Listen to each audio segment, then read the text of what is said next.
Legal awareness के इस कार्यक्रम में आप सभी का स्वागत है। आज का विषय है संपत्ति से संबंधित विवाद। यदि किसी व्यक्ति को जरिए जोर जबरदस्ती, इलीगली, फोर्सिबली कोई आदमी डिस्पोजेस कर देता है, उसके प्रॉपर्टी में परमानेंट कंस्ट्रक्शन कर लेता है या उसके पीसफुल पोजीशन में इंटरफेरेंस करता है, तो ऐसे व्यक्ति के खिलाफ इस लीगल पर्सन को राइट है सिविल कोर्ट से रेमेडी पाने का। और सिविल कोर्ट से रेमेडी पाने का जो राइट है वो स्पेसिफिक रिलीफ एक्ट की धारा 38 में दी गई है व्यवस्था इंजंक्शन की, कि यदि कोई लीगल पर्सन है, किसी प्रॉपर्टी का ओनर भी है और उसके पोजीशन में भी है, और यदि उसके पोजीशन में कोई तीसरा व्यक्ति इलीगली इंटरफियर करता है, डिस्टरबेंस पैदा करता है या उसे डिस्पोजेस कर देता है, डिस्पोजेस करके यदि वो पोजीशन ले लेता है, पोजीशन लेने के बाद उसमें परमानेंट कंस्ट्रक्शन कर लेता है, तो इस व्यक्ति के पास ये लीगल रेमेडी है 38 में स्पेसिफिक रिलीफ एक्ट में और सेक्शन 9 सीपीसी में ये प्रोविजन दिया गया है कि ये लीगल पर्सन उस व्यक्ति के खिलाफ इंजंक्शन सूट दाखिल कर सकता है और उसमें इस बात की रिलीफ मांग सकता है कि उस तीसरे व्यक्ति को सदैव के लिए मना कर दिया जाए कि मेरे कब्जा दखल में किसी प्रकार का इंटरफेरेंस ना करें। यदि उसने पोजीशन ले लिया है तो उसमें यह भी रिलीफ मांग सकता है, ये भी उपचार मांग सकता है कि उस व्यक्ति को डिस्पोजेस करके मुझे पोजीशन दिलाया जाए। यदि उसमें परमानेंट कंस्ट्रक्शन कर लेता है तो ये भी रिलीफ मांग सकता है कि उस व्यक्ति द्वारा किए गए कंस्ट्रक्शन को डिमॉलिश करके और उस जमीन पर मुझे कब्जा दिलाया जाए। इस तरह की रिलीफ सेक्शन 38 में वो पीड़ित व्यक्ति, वो पर्सन जो लीगल पर्सन है, वो मांग सकता है। अब इसमें दो बातें हैं, इसके लिए लिमिटेशन दिया गया है, लिमिटेशन एक्ट बना हुआ है। लिमिटेशन एक्ट ये कहता है कि ये लीगल पर्सन जो डिस्पोजेस कर दिया गया, जिसके जो है इसमें प्रॉपर्टी में इलीगल कंस्ट्रक्शन कर लिया गया, कब्जा कर लिया गया है, विद इन 12 ईयर्स उसके खिलाफ उसे दावा लाना चाहिए, सूट दाखिल करना चाहिए। अगर विद इन 12 ईयर्स उसने सूट नहीं दाखिल किया तो ये तीसरा व्यक्ति एडवर्स पोजीशन के आधार पर इस प्रॉपर्टी का ओनर हो जाएगा। Continuous 12 years is or above 12 years position के आधार पर, जिसको एडवर्स पोजीशन बोला जाता है, प्रतिकूल कब्जा बोला जाता है, उसके आधार पर ये तीसरा व्यक्ति इसका ओनर हो जाएगा। ये दिया गया है। दूसरी व्यवस्था दी गई है सेक्शन 6 स्पेसिफिक रिलीफ एक्ट के तहत। उसमें यह व्यवस्था दी गई कि कोई भी व्यक्ति किसी प्रॉपर्टी के पोजीशन में है, चाहे उसकी टाइटल उस पर है या नहीं है, चाहे उसका ओनर है या नहीं है, तो लॉ ये कहता है कि कोई भी व्यक्ति किसी भी व्यक्ति को अपने बल पर, अपने बाहुबल पर, अपनी एजेंसी से, चाहे उसकी ही प्रॉपर्टी क्यों ना हो, वो उस जमीन पर कब्जा फोर्सिबली नहीं ले सकता। अगर लेता है तो ऐसा माना जाएगा उसने कानून को अपने हाथ में लिया। लॉ ये प्रोवाइड करता है कि अगर कोई इलीगली पोजीशन में आ गया है तो उसको in due course of law आप एविक्ट करें, कानून की शरण में जाए, दावा दाखिल करें, मेरी प्रॉपर्टी है, इसने इलीगली इस पर पोजीशन कर लिया है, इसको डिस्पोजेस करके मुझे कब्जा दिलाया जाए। अगर ऐसा नहीं करता है तो धारा 6 स्पेसिफिक लिपेट की धारा कहती है कि वो व्यक्ति जो प्रॉपर्टी के कब्जे में है, जिसे फोर्सिबली किसी व्यक्ति ने डिस्पोजेस कर दिया है, तो ऐसा व्यक्ति को विद इन 2 मंथ, अगर 2 महीने से पूर्व तक उसका कब्जा रहा है, तो ऐसे व्यक्ति को उस व्यक्ति से कब्जा छीनकर इसको कब्जा में रखा जाए, कब्जा दिलाया जाए। इसके बाद उसका तय किया जाए लीगल है कि इलीगल है।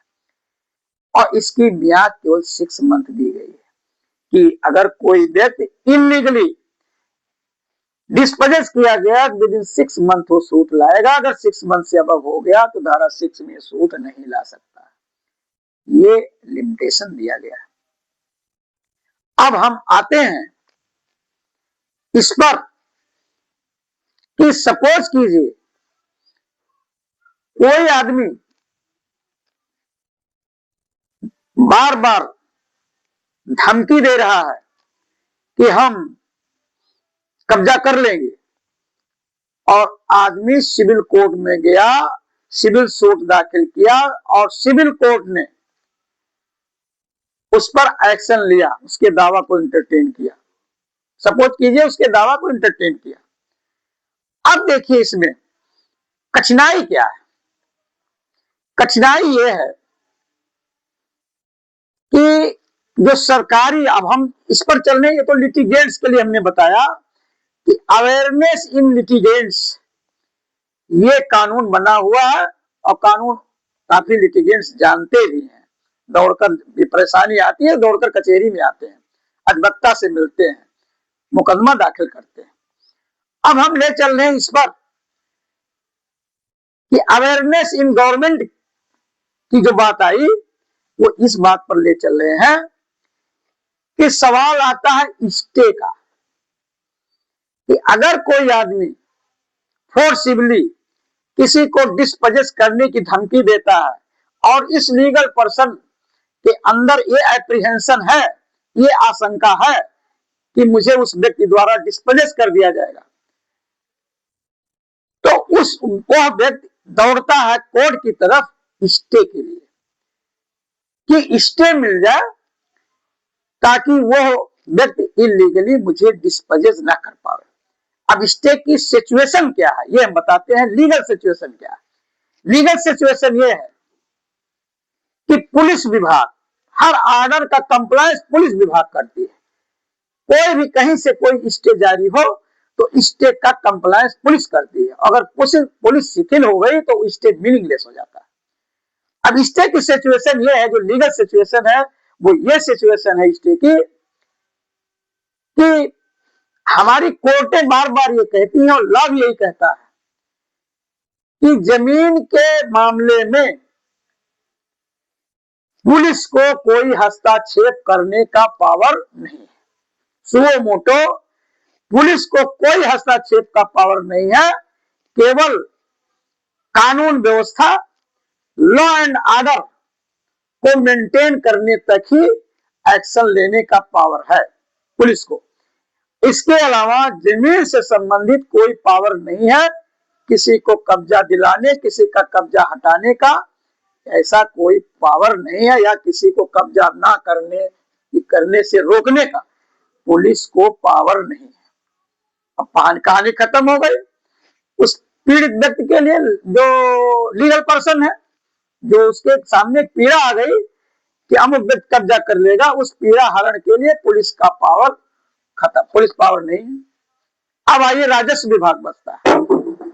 जो राजस्व विभाग के अधिकारी हैं नीचे से ऊपर तक, उनके बारे में भी बार बार जो हमारी माननीय हाई कोर्ट, सुप्रीम कोर्ट है, अपनी विधि व्यवस्थाओं में और लॉ की भी मंशा ही है कि किसी भी राजस्व अधिकारी को स्टे देने का पावर नहीं है। किसी भी राजस्व अधिकारी को स्टे देने का पावर नहीं है। अब यहाँ राजस्व की कहानी खत्म हो गई, पुलिस की कहानी खत्म हो गई। स्टे देने का पावर केवल सिविल कोर्ट का है। अब सिविल कोर्ट में हमने जो ही भी मेंशन किया कि section 38 specific relief act, section 9 CPC वही मेंशन किया। अब उसमें थोड़ा सा हम देखते हैं कि उसमें स्टे की क्या व्यवस्था है। उसमें स्टे की व्यवस्था क्या है।